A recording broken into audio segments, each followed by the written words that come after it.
Halo sedulur, hari ini Pegawai Histria bakal kasih kalian film yang berjudul First They Kill My Father. Sebuah film berlatar belakang tahun 1975 ini rilis pada tahun 2017 lalu. Film ini bercerita tentang sejarah Khmer Rouge atau Khmer Merah, yaitu nama populer yang merujuk kepada anggota Partai Komunis Kamboja yang terkenal keji dan menyeramkan. Angelina Jolie adalah sutradara sekaligus penulis film First They Kill My Father bersama dengan Long Ong. Long Ong inilah salah satu saksi hidup peristiwa Khmer Merah. Ia juga sosok yang menjadi tokoh utama film ini, yaitu Long Ong si kecil yang pada saat itu ia dipaksa menjadi prajurit anak-anak. Gimana kelanjutan kisahnya? Wes langsung aja ke alur ceritanya.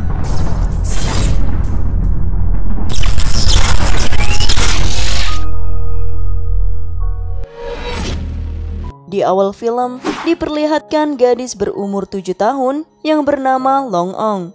Ia memiliki 6 saudara kandung sedang menikmati makan malam bersama kedua orang tuanya. Keluarga ini bisa dibilang keluarga cukup berada dan terpandang. Ayahnya sendiri seorang perwira salah satu pasukan nasional Kamboja. Ia bernama Pa Eng. Paginya di atas balkon, Long melihat dua kubu yaitu pasukan Khmer Merah dan pasukan Lonol sedang bentrok tepat di bawah rumahnya. Dan hari itu juga, Jenderal Lonol langsung dikudeta bersama pasukannya. Khmer Merah langsung memerintahkan seluruh penduduk untuk meninggalkan kota Phnom Penh. Dengan alasan dalam waktu dekat kota tersebut akan dibombardir oleh Amerika. Mendengar hal itu, Pa Eng dan keluarganya berkemas dan bergegas meninggalkan kota tersebut. Terlihat juga para penduduk berbondong-bondong pergi menuju tempat aman untuk mengungsi. Setelah berjalan cukup jauh dari kota, hari pun terlihat mulai gelap.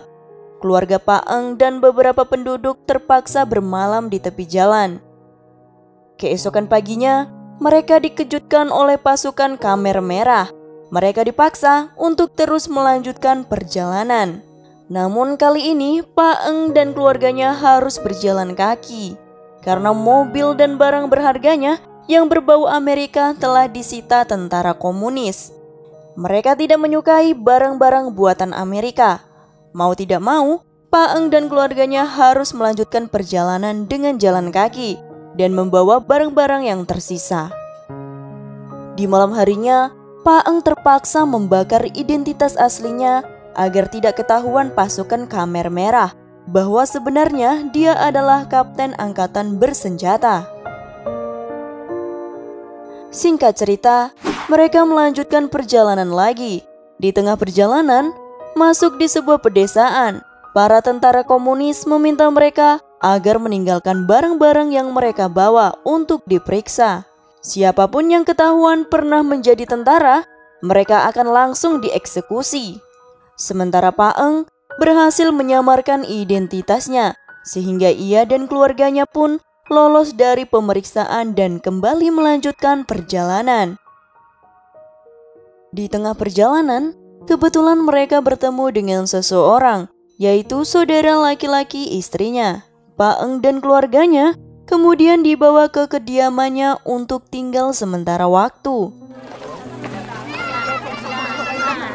Beberapa hari belakangan, terlihat komunis mulai mencurigai rumah tersebut. Malam harinya, Long Ong mendengar percakapan paman dan bibinya. Mereka takut dengan ancaman Khmer Merah karena telah menyembunyikan keluarga seorang kapten angkatan bersenjata Kamboja.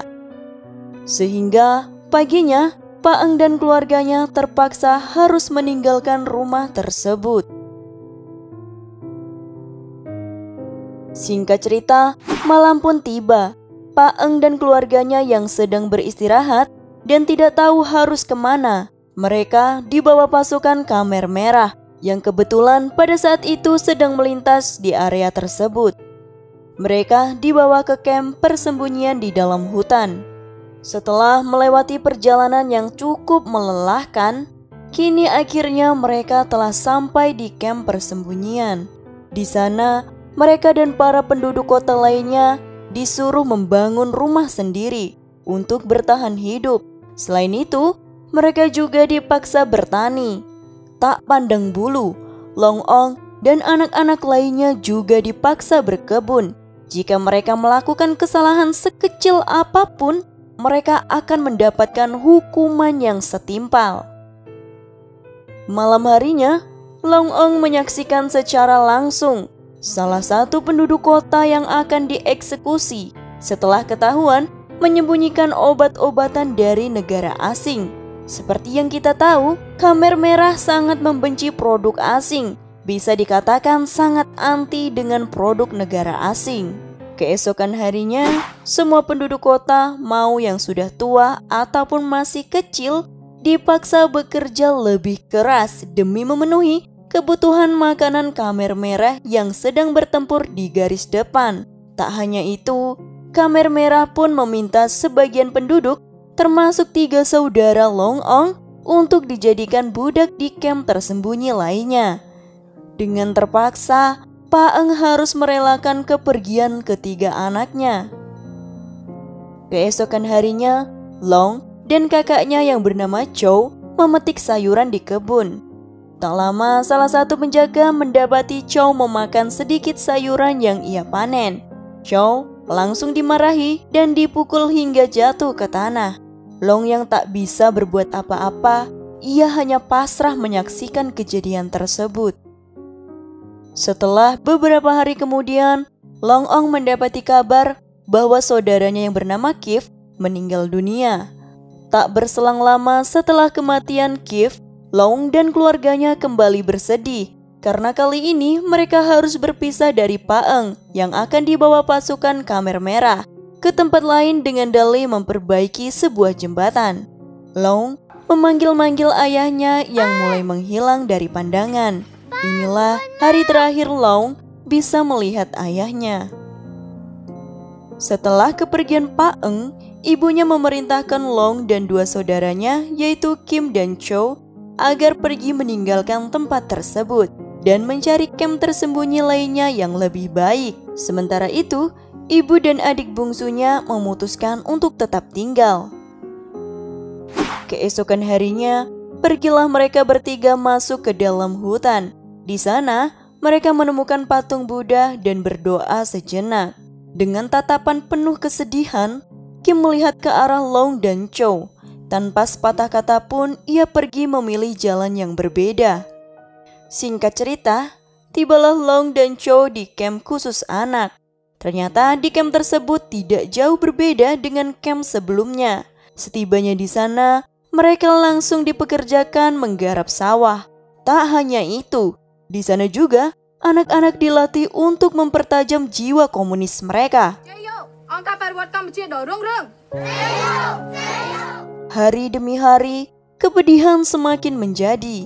Kini, Long direkrut untuk menjadi prajurit perang. Ia pun harus berpisah dengan Chow.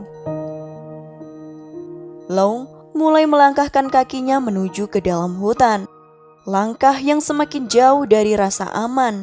Kata bunuh-membunuh menjadi agenda yang harus dia pelajari setiap hari.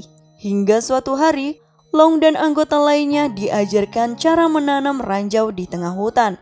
Tanpa pelatihan khusus kemudian mengaktifkannya. Dari waktu ke waktu, setelah melewati beratnya pelatihan, kini Long sudah bisa memegang senjata. Saat ini, ia jauh dari rasa takut. Ia hanya bisa pasrah dengan segala kepahitan yang tak berujung.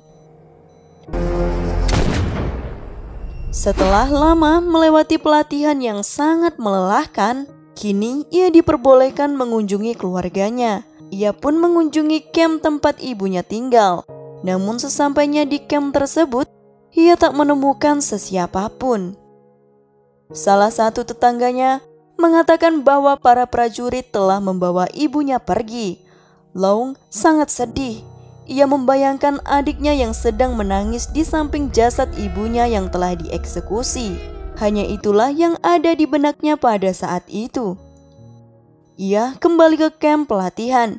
dan melanjutkan takdir yang penuh kepahitan. Namun, di malam harinya, kamp tersebut diserang dan dibom oleh tentara Vietnam.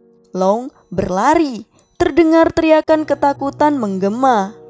Long bergegas mencari Chow, namun ia tak menemukannya. Ia pun menangis sejadi-jadinya, meluapkan segala kesedihannya selama ini. Keesokan paginya, Long yang terlihat putus asa, ia mengikuti para kerumunan yang akan menuju kamp pengungsian pasukan Vietnam Selatan. Disinilah akhirnya Long bertemu dengan kedua saudaranya yang ternyata mereka masih hidup, yaitu Kim dan Chow. Sesampainya di pengungsian, mereka beristirahat semalaman. Namun, tak lama kemudian, pasukan Khmer Merah melakukan serangan balasan ke kamp Vietnam Selatan. Pertempuran pun tak terelakkan antara pasukan Khmer Merah dan Vietnam. Sedangkan para pengungsi, mereka berlarian menyelamatkan diri. Long dan kedua saudaranya memutuskan lari ke dalam hutan. Namun sayangnya, Long kembali berpisah dengan saudaranya.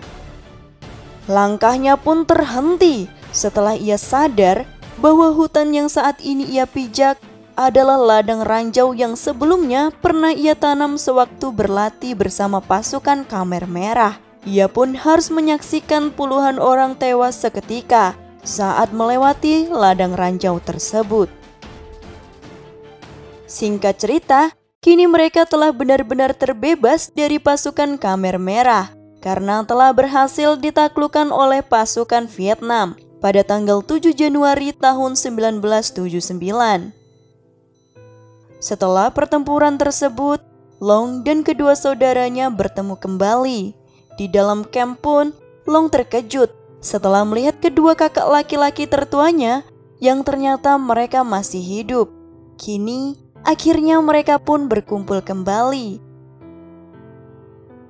Itulah akhir film yang diambil dari kejadian nyata.